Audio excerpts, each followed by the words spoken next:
સરદાર ગુર્જરી ડિજિટલમાં મહત્વના સમાચારો પર એક નજર.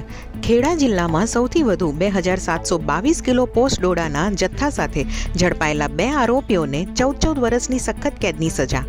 આણંદના વહેરા ખાડીમાં હનુમંત આશ્રમની ગૌશાળાના ગોડાઉનમાં ભયાનક આગ. 11 કલાકની જહેમત બાદ આગ બુઝાવી. પેટલાદની નૂર તલાવડી પાસે પાઇપલાઇનમાં ભંગાણ પડતા હજારો લીટર પાણીનો વેડફાટ. બંધ પોલિસી ચાલુ કરાવવાના બહાને અમદાવાદના વેપારી સાથે 23 લાખની છેતરપિંડી. વડોદરામાં ચૂંટણી પૂર્વે સ્થાયી સમિતિમાં રાજકીય અને વહીવટી ખેંચતાણમાં અટવાયેલા 230 કરોડના કામ થયા રજૂ. જામનગરમાં દુષ્કર્મ કેસની પીડિતાને ધમકાવવાનો પ્રયાસ.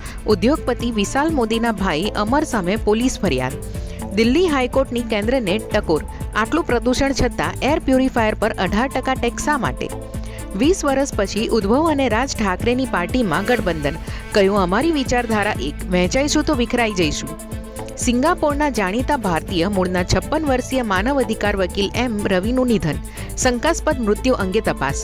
બ્રિટનમાં પત્નીને 13 વર્ષ સુધી નશો આપી દુષ્કર્મ ગુજારનાર સહિત 56 યૌન અપરાધના ગુના આચરનાર 49 વર્ષીય શખ્સ ઝડપાયો.